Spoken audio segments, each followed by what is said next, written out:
Olá, meus irmãos, olá, minhas irmãs. Estamos aqui de volta para darmos continuidade ao nosso livro, ao livro Palavra de Vida Eterna.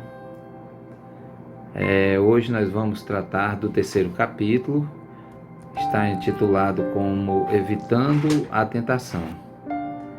E ele traz uma interpretação de um trecho do Evangelho retirado de Marcos, no capítulo 14, versículo 38, que nos diz o seguinte: Vigiai e orai para não entrardes em tentação.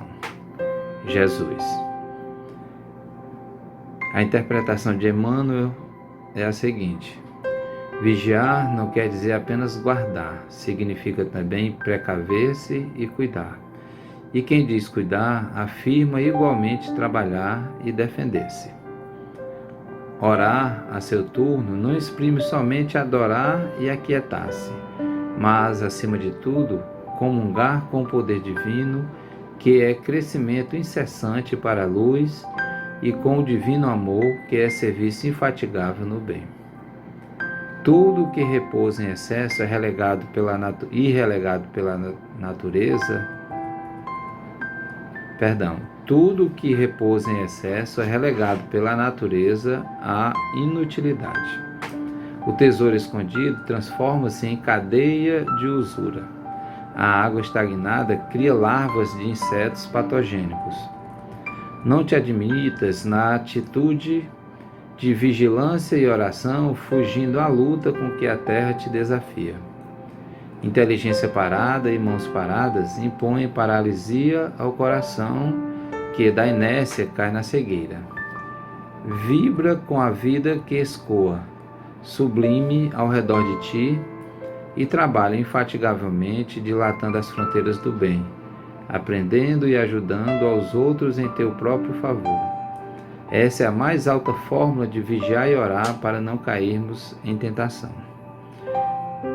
Nós podemos observar que a interpretação de Emmanuel é muito clara, né?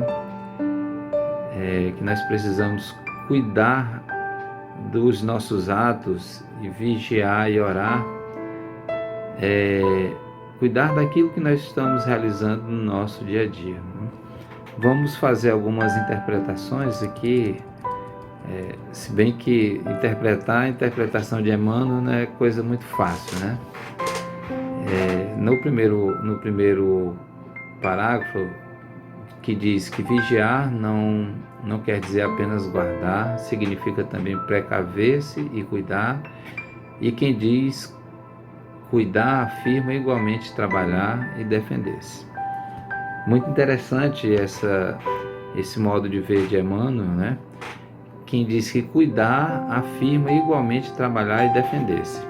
Então, quando nós estamos cuidando de algo, ou cuidando de alguém, ou cuidando de nós mesmos, né, nós estamos necessariamente trabalhando para o nosso aprimoramento. Quando a gente tem a preocupação com esse cuidado em relação aos nossos entes queridos, ao nosso próximo, nós estamos automaticamente numa atitude de trabalho e, ao mesmo tempo, de autodefesa, porque à medida que a gente busca o trabalho, à medida que a gente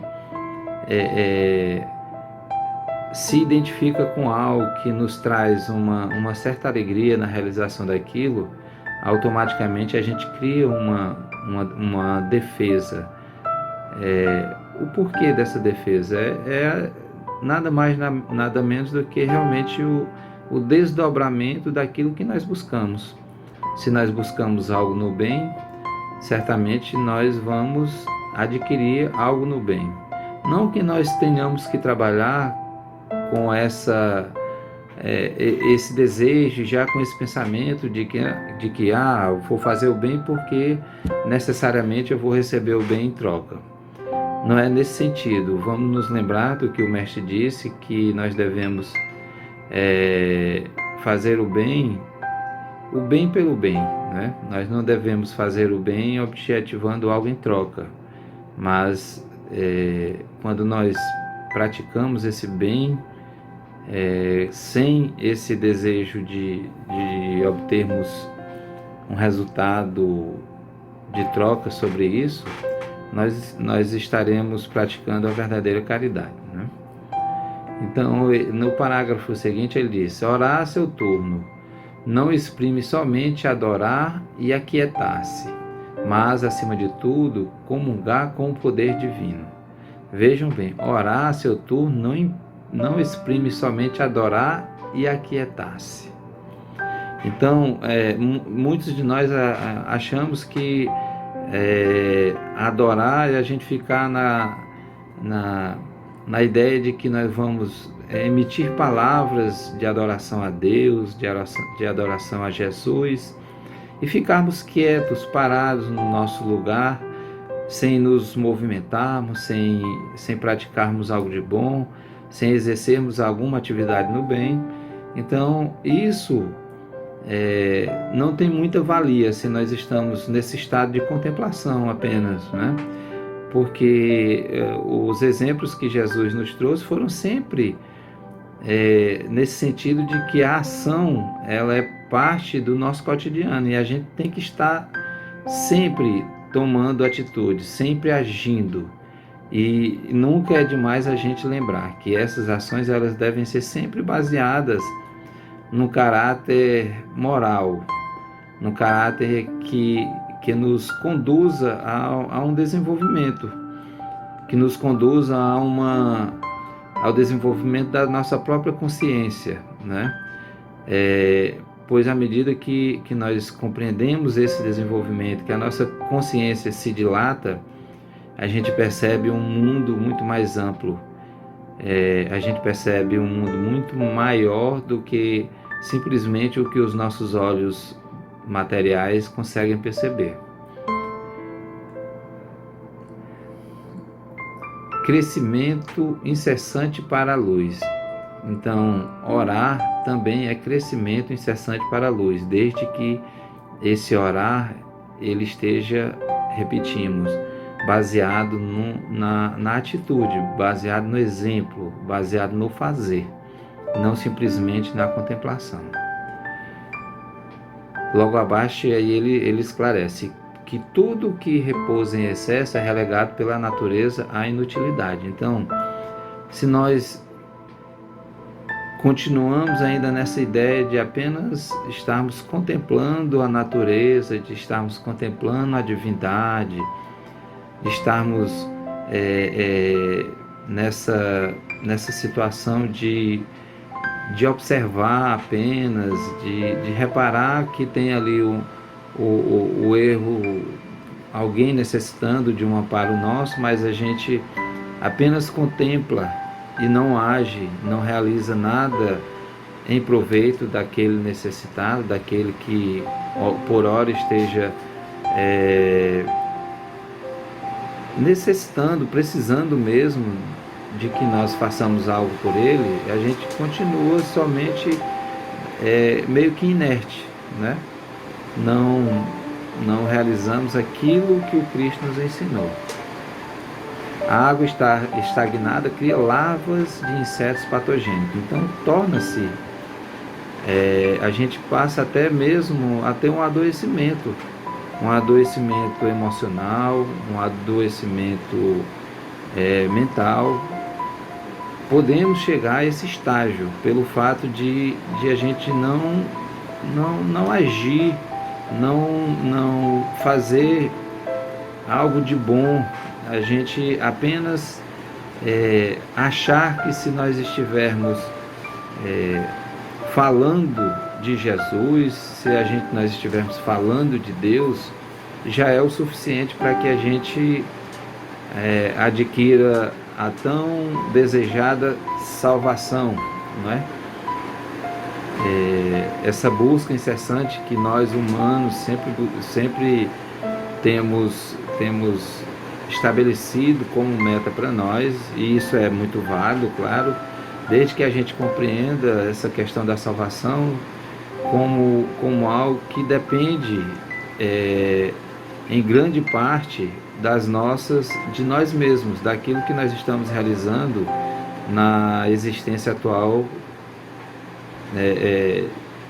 de espíritos imortais que somos, né? Se nós estamos estagnados, parados, nós podemos adquirir simplesmente doenças, problemas patogênicos, né? Então, a ação, ela é necessária, ela é fundamental, sempre, sempre em nossas vidas. E logo no parágrafo seguinte ele diz: não te admitas na atitude de vigilância e oração, fugindo à luta com que a terra te desafia. Né?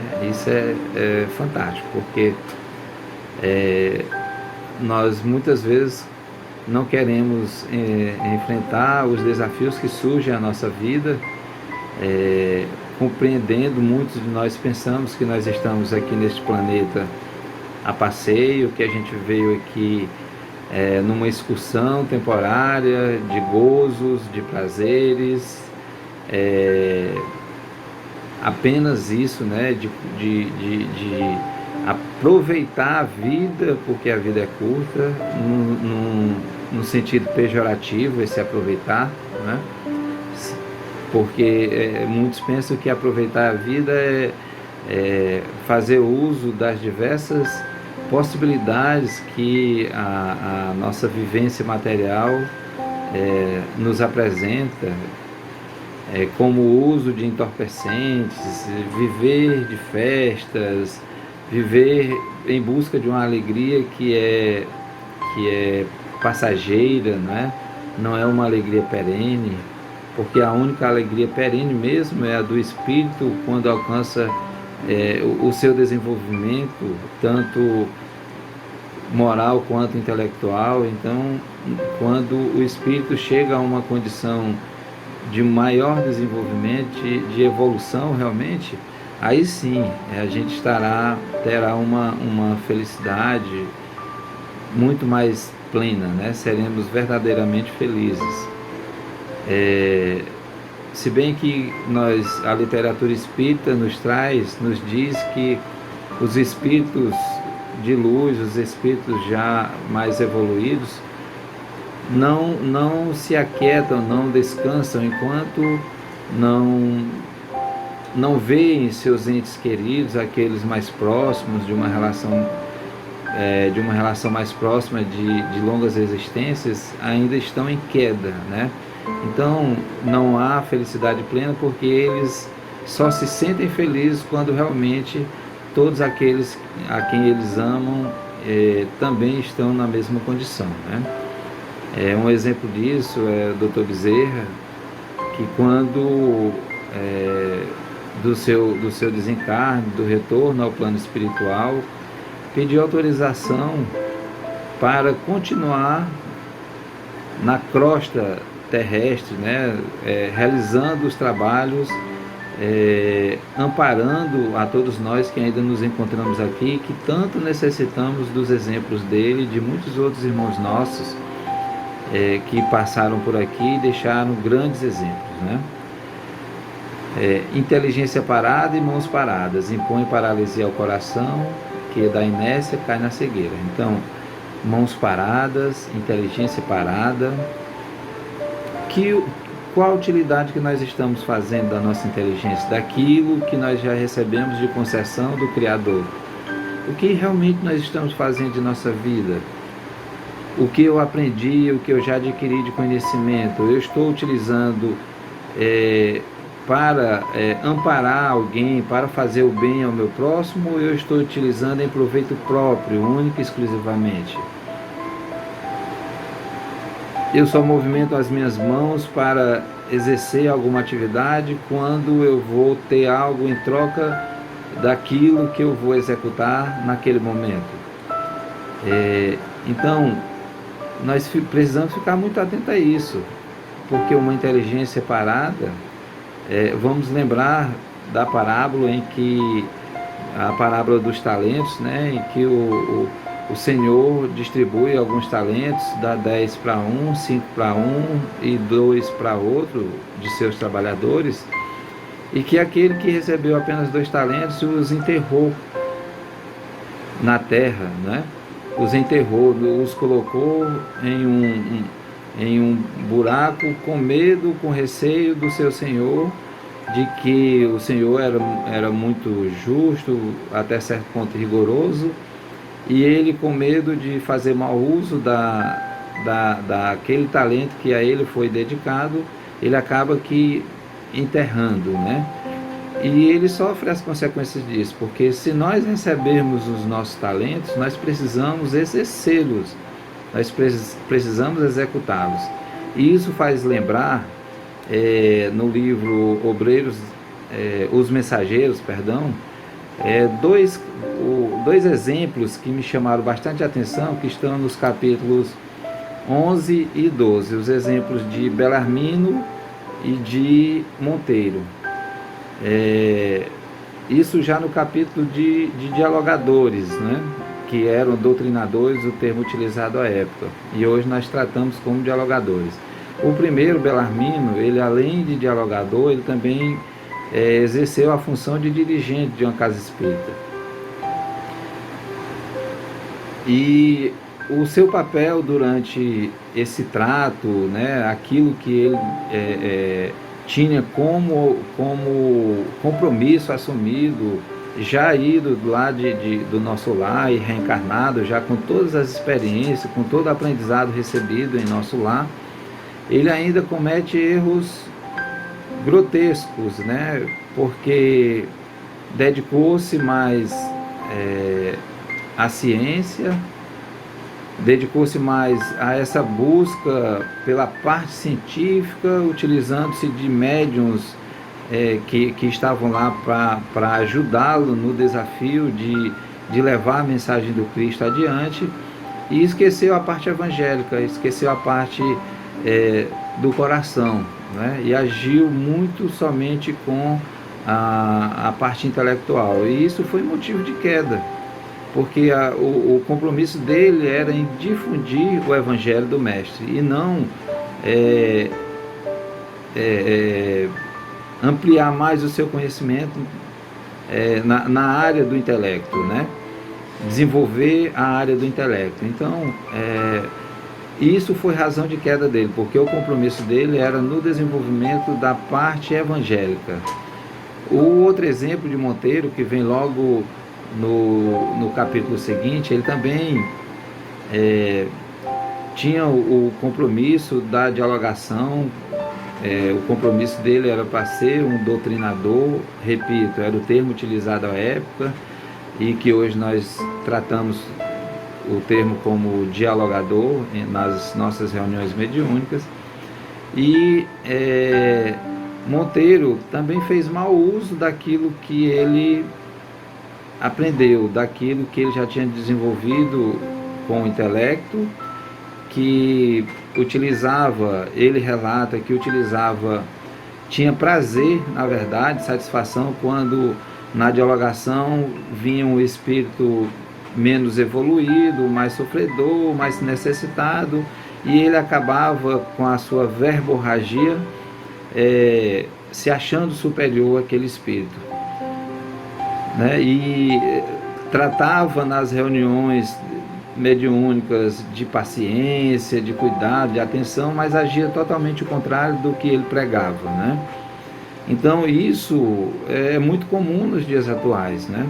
E isso me chamou a atenção, esses 2 capítulos, porque momentaneamente eu estou vivendo a mesma situação desses dois amigos, né? Desses 2 exemplos, desses 2 trabalhadores, quando da obra de André Luiz, né? Então, hoje eu vivencio tanto a parte de doutrinação, de dialogação numa reunião mediúnica, e também estou desempenhando uma função de dirigente da Casa Espírita. Então, esse compromisso é muito grande, né? E isso me chamou realmente muita atenção, e para que eu fizesse uma reflexão de que maneira eu estou agindo dentro das minhas atividades na Casa Espírita. Será que eu estou cumprindo com o meu papel? Qual será a minha obrigação, o meu compromisso assumido com a espiritualidade antes do meu reencarne, dessa atual encarnação. Então isso me fez refletir, me trouxe uma ideia de pensar como que eu estou agindo junto do grupo mediúnico de que participo, junto a todos os trabalhadores da Casa Espírita em que participo, né? Repito, que hora eu estou como dirigente, então de que maneira eu estou tratando esses trabalhadores, de que maneira eu estou lidando com eles, de que forma nós, de um modo geral, trabalhadores espíritas, estamos lidando nos nossos trabalhos, seja numa reunião mediúnica, seja no atendimento espiritual, no atendimento fraterno, de que maneira nós estamos agindo com esses nossos irmãos? Com ar de superioridade, ou nós estamos nos procurando ter empatia com aqueles irmãos nossos mais sofredores que chegam até as nossas casas espíritas? De que maneira nós realmente estamos agindo? Isso nós temos que pensar lá, fazer uma busca lá pelo fundo da nossa memória, lá no fundo do baú, como nós podemos dizer, se realmente as nossas atitudes estão coerentes com aquilo que nós pregamos. Se não estiverem, então nós precisamos urgentemente refazer o caminho. Porque se não for assim, daqui a pouco nós teremos que retornar para fazer as mesmas coisas que já assumimos como compromissos anteriores e que não temos cumprido com tais compromissos, né? Então, meus irmãos, essa é a mensagem de hoje. Para finalizar, a gente queria só com o último parágrafo dizer que essa é a mais alta fórmula de vigiar e orar para não cairmos em tentação, ou seja, trabalhar naquilo que nós nos comprometemos com nossas atividades espirituais, levarmos a casa espírita para onde nós estivermos, levar a mensagem, melhor dizendo, da doutrina espírita em qualquer ambiente que nós nos encontrarmos, levar não somente por meio de palavras, repito, mas principalmente por meio do exemplo, que o mestre foi o grande doutrinador, o grande dialogador, o grande mestre, né? O grande ensinador, né? Aquele que trouxe grandes ensinos para nós ao longo de sua curta existência aqui na Terra, né?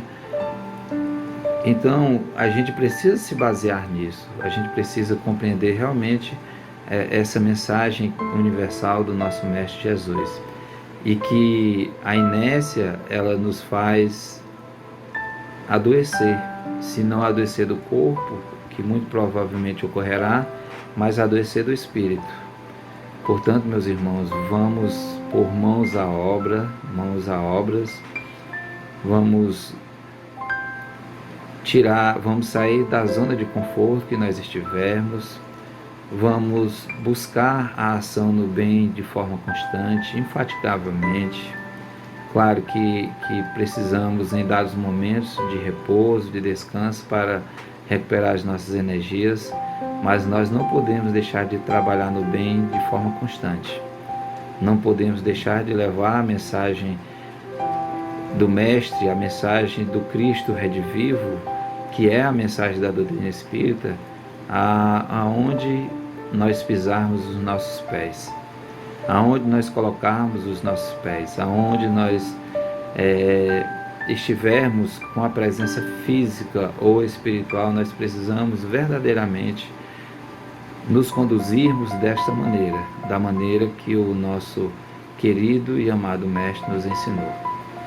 Fiquem todos na paz do nosso amigo Jesus Cristo, dos nossos irmãos espirituais que nos amparam de forma assídua, constante, perene, e que nós sejamos verdadeiros refletores, no sentido de refletir realmente os ensinamentos de Jesus, que a gente traga à nossa vida exemplo, que a gente traga na nossa vida exemplos e exemplos. Como foi dito ao Chico, que ele precisava, de disciplina, nós precisamos exemplificar, porque será somente dessa maneira que nós contribuiremos para que essa terra que ora habitamos seja transformada. Fiquemos então, meus irmãos, na paz de Cristo e que Deus nos abençoe.